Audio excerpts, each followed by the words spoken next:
This is your news source evening bulletin for today, Wednesday, the 20th day of August in the year 2025. I'm Gordon Mosley reporting, and here is what we're tracking tonight. In a right-about turn less than 2 weeks before general elections, the Guyana Elections Commission has announced its decision to prohibit the use of cell phones within polling stations. The announcement came last night, just 1 week after the Commission initially decided against banning cell phones from within polling stations. In the new decision issued last evening, banning the use of cell phones within polling stations, GECOM said the decision is aimed at protecting the sanctity and secrecy of the ballot and to particularly address concerns regarding the potential of vote selling that is directly linked to photographing of ballots. According to GECOM, the prohibition of cell phone use and the penalties for vote selling are rooted in the Representation of the People Act. It noted that considering the integrity of the electoral process is of crucial importance, the new measure is designed to ensure that every citizen can cast his or her ballot freely and without undue influence, and that the secrecy of their choice is absolutely protected. GECOM has announced that several measures will be implemented to enforce the prohibition of the use of cell phones in polling stations. A clear and prominent notice will be posted at the entrance and within every polling station, explicitly stating pictorially and in words that the use of cell phones is strictly prohibited, the Commission said. GECOM has also announced that there will be regular announcements to all voters in queue by polling day officials, informing them to turn off their cell phones before entering the polling station. And every voter will be reminded of the need to turn off his or her cell phone before presented with a ballot to vote. The national ID card, passport, or driver's license of the voter will be retained by the presiding officer when the voter is given a ballot, and will only be returned upon the completion of that voter casting their vote. The Elections Commission has stated that voting compartments will be strategically positioned to allow GECOM staff and accredited party agents to observe if a voter is attempting to use his or her cell phone to take a photograph of the ballot.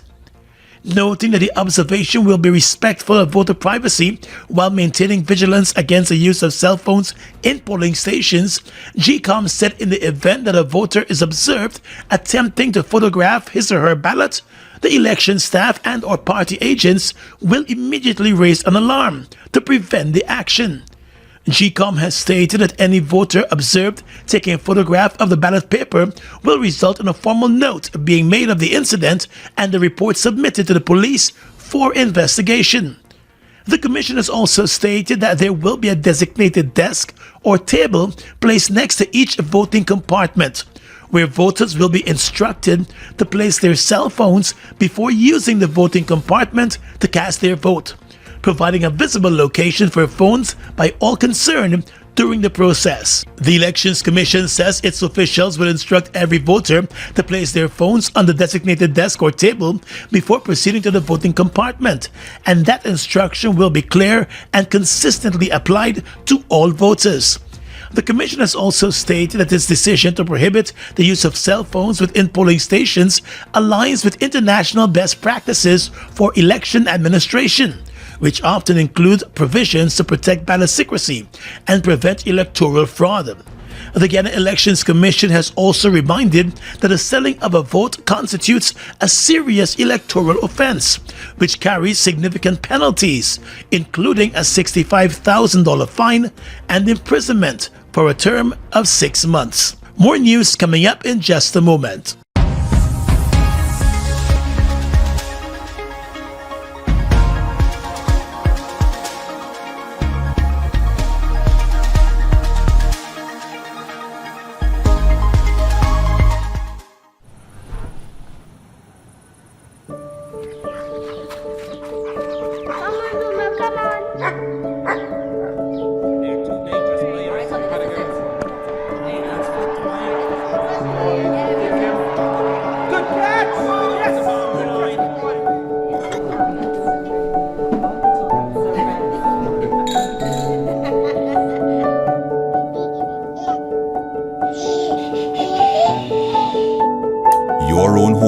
so much more than just four walls, floors, and ceilings. It's a lifetime of great memories and stories. Come talk to us and start your journey home today. Republic Bank, we're the one for you.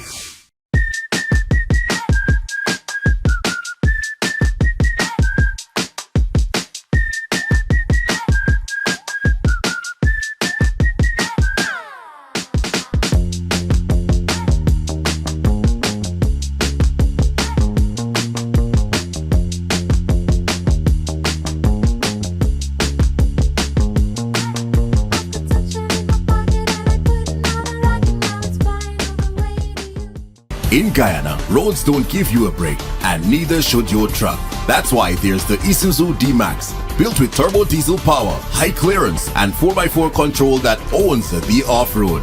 It's strong, smart, and tough enough for any job. The Isuzu D-Max is more than a pickup. It's your ultimate working partner. Available at Marix, the authorized Isuzu dealer. Call 226-1306 for more details. Isuzu D-Max, master of all roads. Combo pack up, we feeling best. Sunshine stacks above the rest. There is no contest, is the best mix, so we feeling best. Best value to how you feeling. Ole cheesy, so much ripples and more combo pack of flavors galore, yeah. Combo pack up, we feeling best. Sunshine stacks above the rest. There is no contest, is the best mix, so we feeling best. Enjoy Sunshine Snacks Combo Pack. Best mix, best value. Best mix, so we feeling best. Dreaming of studying in the United States? Education USA is here to help you find your perfect fit. With nearly 4,000 higher education institutions in the US, there is something for everyone. At Education USA, the goal is to provide you with accurate, unbiased, and comprehensive information about higher educational opportunities in the United States. Our Education USA advisor is ready to guide you towards your academic journey. Join the growing community of Guyanese students achieving their dreams with Education USA. We welcome students from all backgrounds and cultures. Start your journey today.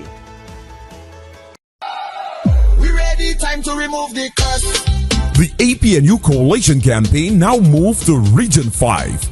Hope Town on Saturday, the 23rd of August from 6 p.m. Come out and hear from our candidates. Come out and hear about our people-centered development strategy that puts you first. Come out and hear from our Prime Ministerial candidate, Jurita Fernandez, our presidential candidate, Aubrey C. Norton, and others. This Saturday, the 23rd of August, the village of Hope Town will vibrate with a people-powered campaign.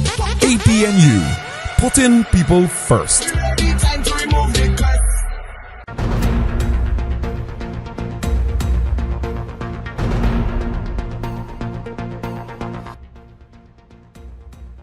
On the campaign trail tonight, presidential candidate of the APNU, Aubrey Norton, has unveiled a plan that would see every Guyanese who is 18 years or older and earning less than $300,000 to $400,000 per month and not being previous owners of a house lot being allocated a free house lot under an APNU-led government. At a rally in the town of Lethem in Region 9 last night, Mr. Norton said the move forms part of a plan by his party to empower people and put them first in all of the party's plans. One of the things we will do as a government is to ensure that people who earn less than $300,000 to $400,000 a month get a free house lot. I want to repeat that for you. We commit to ensuring that any Guyanese above the age of 18, adult, who works for less than $300,000 to $400,000 will get a free house lot. You know, when we make these proposals, the first thing the government they say is that it can't happen. When we said we will give cash grant, they said no. They turn around and give it when they recognize they're in trouble. The president came here and announced a set of things after we would have said it. When we first said we will give pensioners $100,000, he said it's not possible. He now announced he can give, I think, 60 or 69. Our position is clear. We want to put people first. We want to empower you, the people. Mr. Norton said housing is a critical area for his party and would be for an APNU government. He said the APNU has a plan to build houses for those who cannot afford to build their own homes and allow them to be part of a rent-to-own initiative. They will pay rent, and when the rent covers the cost of the house will become yours. That is what we call our rent-to-own scheme.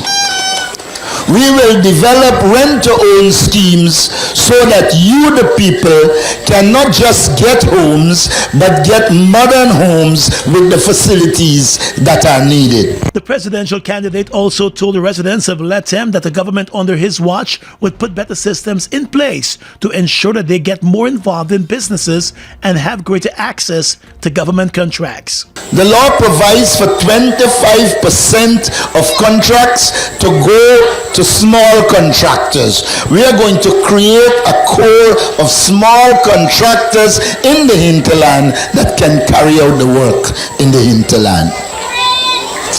We believe that that is critical. We are going to train young people to weld, mechanics, you name it. We want to see villages that have persons in them that can do all that the village needs. There is no reason why a mechanic has to come from the coast. According to the APNU leader, opportunities will be provided across the country for persons to develop their skills and themselves. He said it is unacceptable that 48% of the country is still living in poverty, and he therefore wants to create opportunities to get them out of that current situation. Let's tell you now that the Forward Guyana Movement Party has moved to the High Court to challenge its exclusion from the ballots in 3 regions for the general elections. The challenge, which comes just 2 days before members of the discipline services go to the polls, also takes into account the omission of the Assembly for Liberty and Prosperity, the ALP, from the ballots in 4 regions in the general elections. At the press conference today, presidential candidate for Forward Guyana Movement, Amanza Walton Desire, explained that her party has been excluded from ballots in regions 7, 8, and 9, while the ALP is excluded from regions 1, 2, 8, and 9.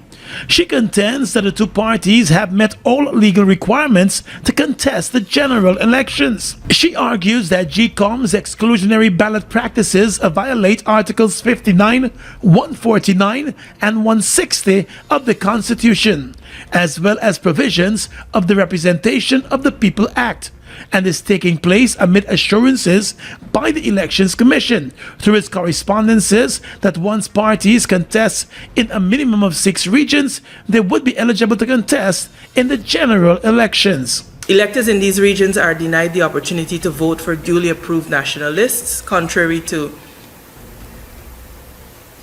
constitutional rights are violated, rather, that the electors in these regions are denied the opportunity to vote for duly approved national lists. And this is contrary to Article 59, the right to vote, and Article 160, proportional representation. Walton Desire said the affected regions are predominantly inhabited by Guyana's indigenous Amerindian population, and by excluding parties in those regions, it disproportionately burdens Amerindian voters, amounting to discrimination on the grounds of race and place of origin. The presidential candidate said the impact of GECOM's decision would be grave, explaining that it would artificially reduce the total national votes available to excluded parties. GECOM's practice distorts proportional allocation of seats in the National Assembly.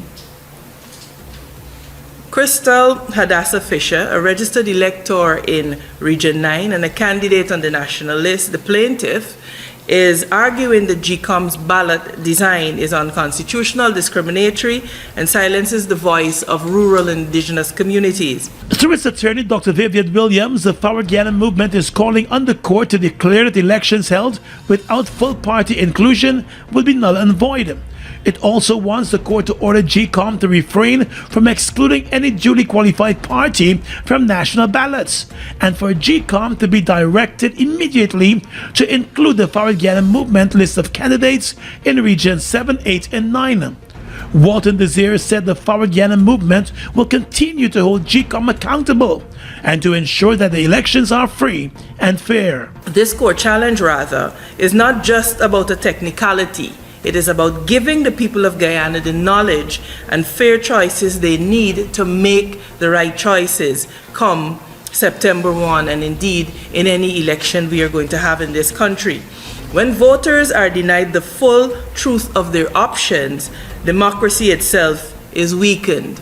And so the Forward Guyana movement stands possibly as David against the Goliath of the ruling PPP and a complicit GECOM, insisting that every Guyanese, from the hinterland to the coast, deserves a fair chance to choose their future.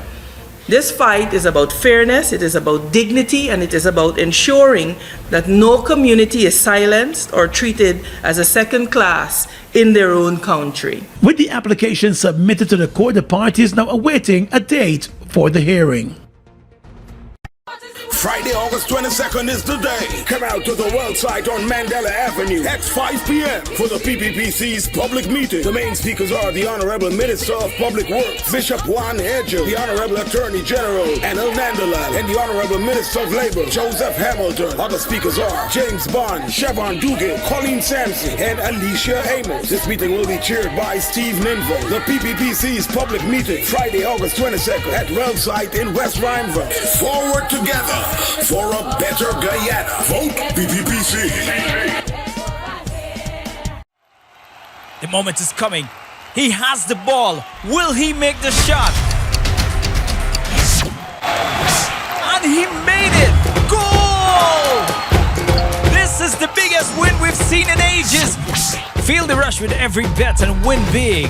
Play online at www.ibetgamesur.com. With iBet Supreme, every game is your game. iBet to win with iBet Supreme.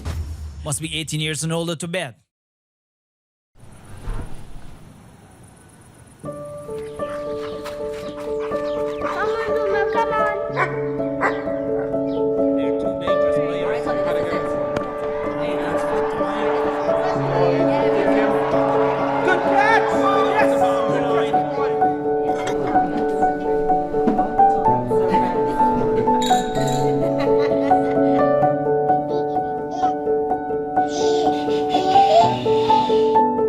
Your own home is so much more than just 4 walls, floors, and ceilings. It's a lifetime of great memories and stories. Come talk to us and start your journey home today. Republic Bank, we're the one for you.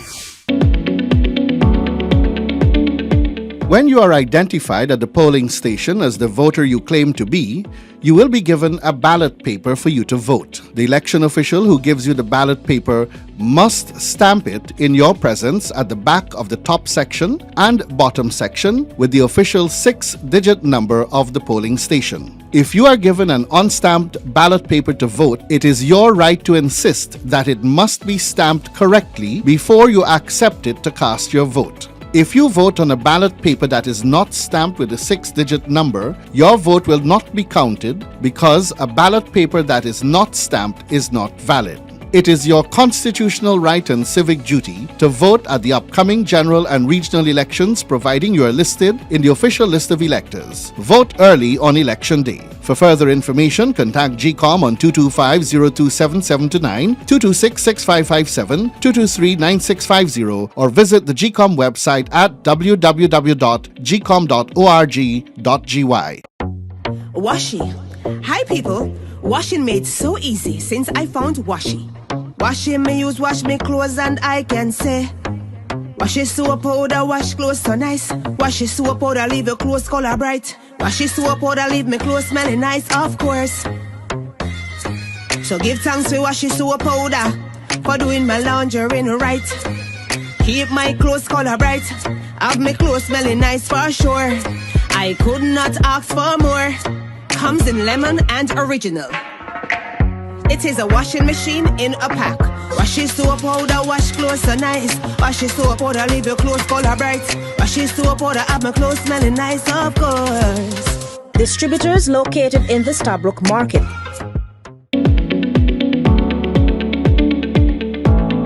I got a real problem, buddy. I want to vote on election day, but I got to work a 12-hour shift every day from Monday to Friday. From 6 in the morning to 6 in the afternoon, boy.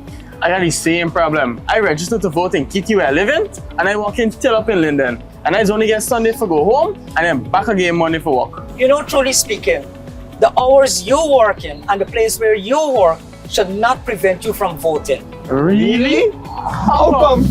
Listen, the law makes it absolutely clear that employers should give time off to their employees so as to vote. All you have to do is inform your employer that you need time off to exercise your constitutional right to vote. For real?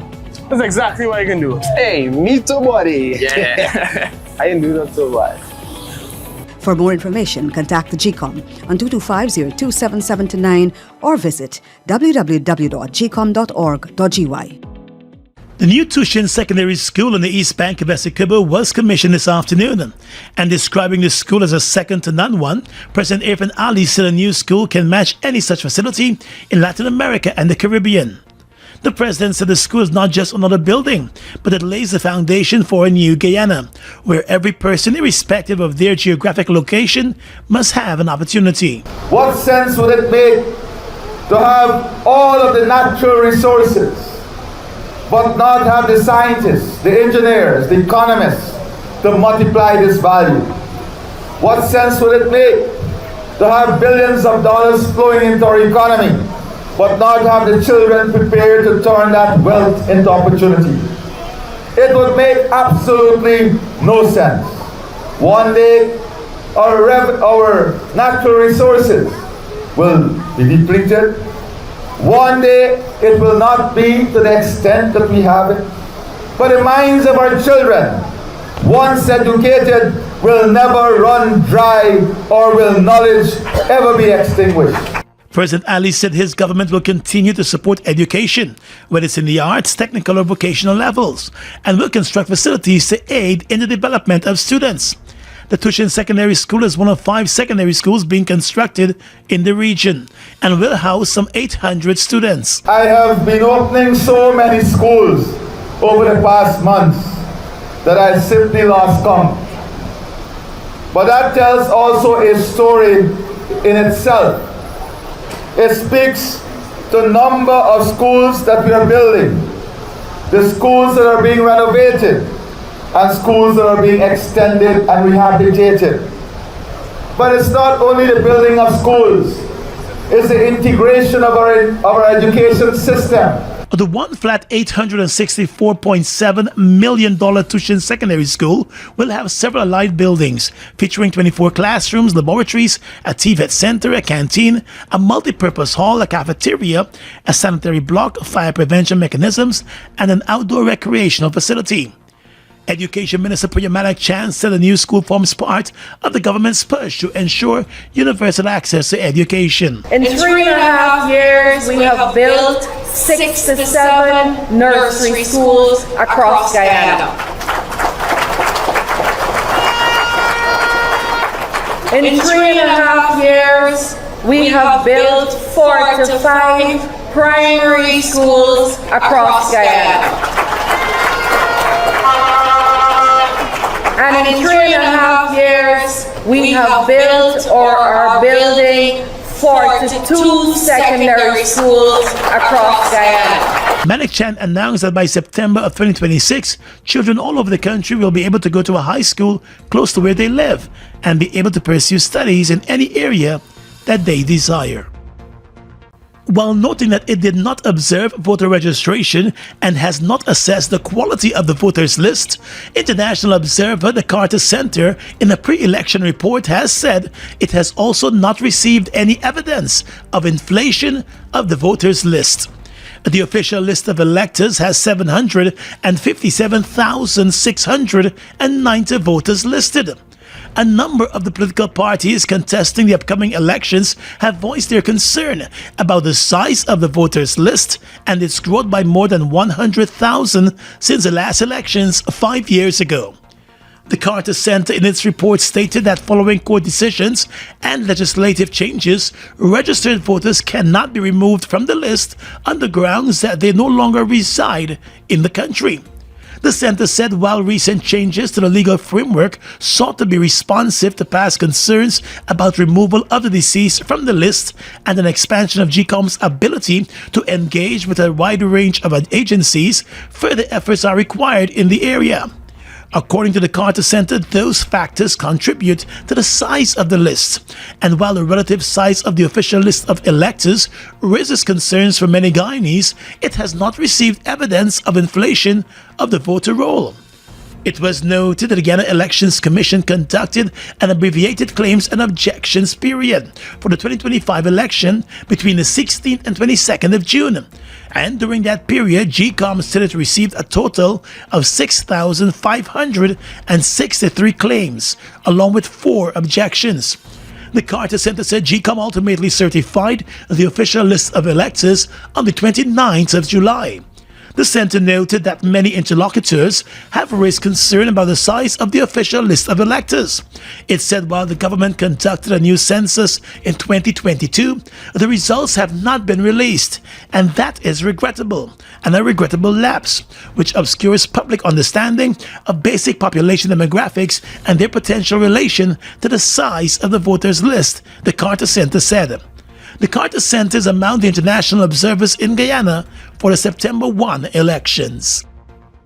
Still on the campaign trail tonight, in an appeal to residents of Leguan not to gamble with their future, President Irfan Ali has assured the people of the island that the next PPP government would improve the health services being provided in Leguan, starting with the reconstruction of the Leguan Hospital. At a Tuesday night rally in Leguan, Mr. Ali said the PP civic government would not merely repair the Leguan Cottage Hospital, but rebuild it altogether. The next 5 years must deliver to you a health system where our pregnant mothers do not have to go anywhere to give birth.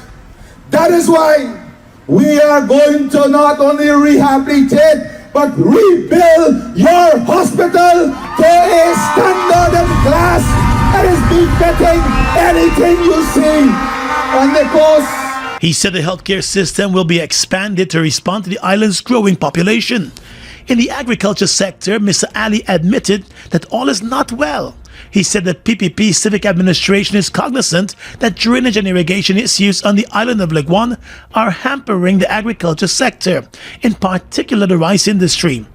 To address those issues, the president said the PP Civic will construct a canal through the island, as was proposed in the past under the Barra-Jagdew administration. Today, the farmers have written us and they said that this is the viable solution. And what are we going to do? We are going to build that irrigation canal and channel so you can get the water and you can plant your rice and you are not dependent on the rainfall alone. The president also spoke of the party's plans to transport farmers' paddy and rice free of cost, introduce crop insurance, and establish a price stabilization fund, among other initiatives. President Ali said those plans could only be realized if his party secures an overwhelming victory at the upcoming elections. Noting that the other parties are working overtime to reduce the PPP Civic to a minority government, President Ali warned of the dangers of such. He said there is much work to be done and his party must be given a chance to continue that work. Is there still work to be done? Obviously, there is a lot more work to be done on this island, but who can you trust to get that work done? Who do you believe will get that work done? Who will you invest in to get that work done? there is only one answer. That is the People's Progressive Party Civic.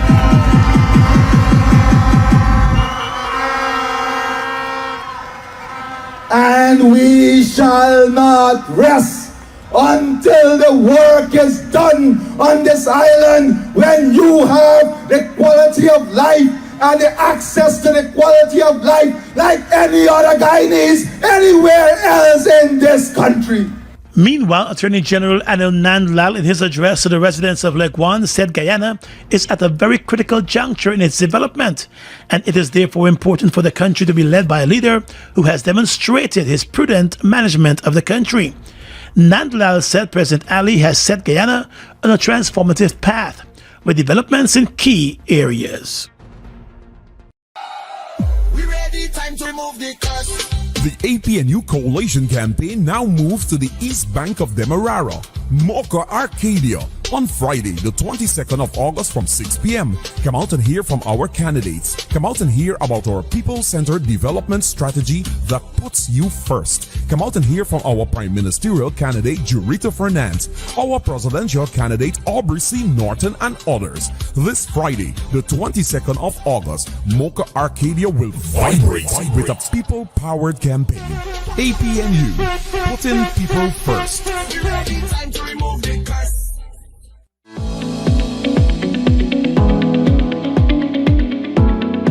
Hi, Miss Shirley. Miss Shirley, help me out now, please. Why everyone telling me I must exercise my right to vote? Me ain't got time for that. Why must I vote? Why must you vote? That is your constitutional right and civic duty, my child. Besides, think about this. Government officials make decisions that affect the well-being of you, your family, and community. By voting for a party of your choice, you will be electing the people who will be making these very important decisions.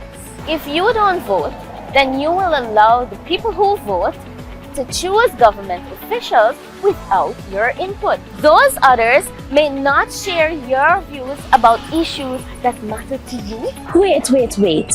Is so much voting means to me? And I done playing the fool? I definitely gonna vote on election day. For more information, contact the GECOM on 225-027729 or visit www.gecom.org.gy. Live the island dream. It's your chance to be one of over 100 winners in the Island Dream promotion.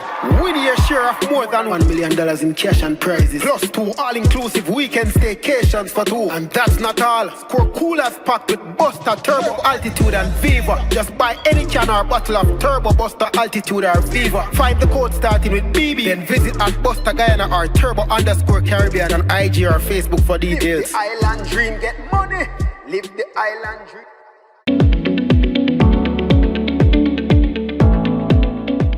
What's going on here, man? Why the two of y'all look so gloomy? Uncle Joe, you know thief man been in we house and thief all we valuables, including we ID card.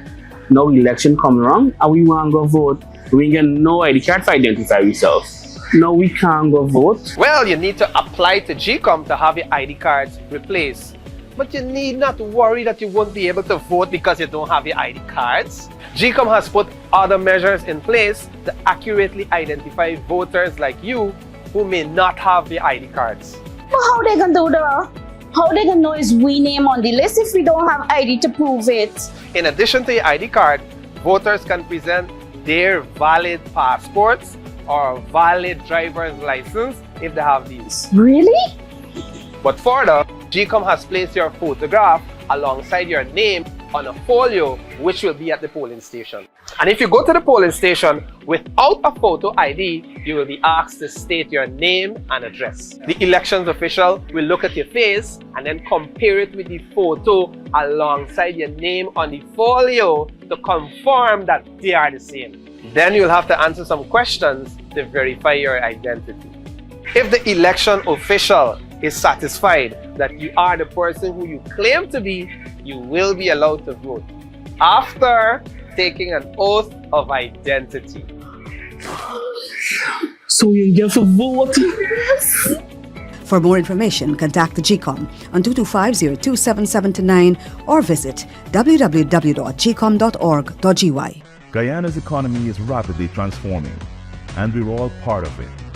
Guyoil is at the forefront of this development by providing reliable and efficient energy and supporting community development from the very core.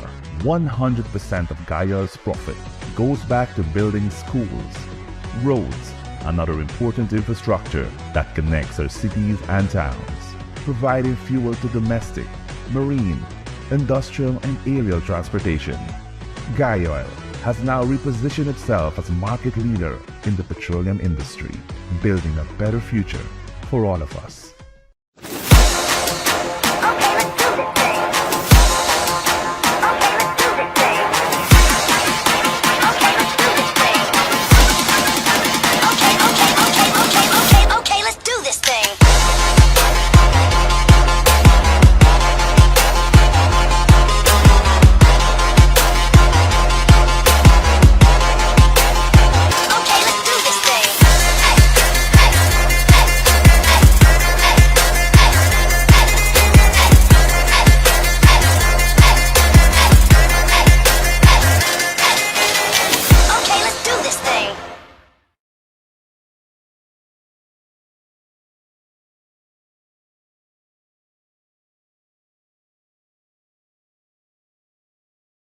With your regional and international news tonight, I am Svetlana Marshall in the region.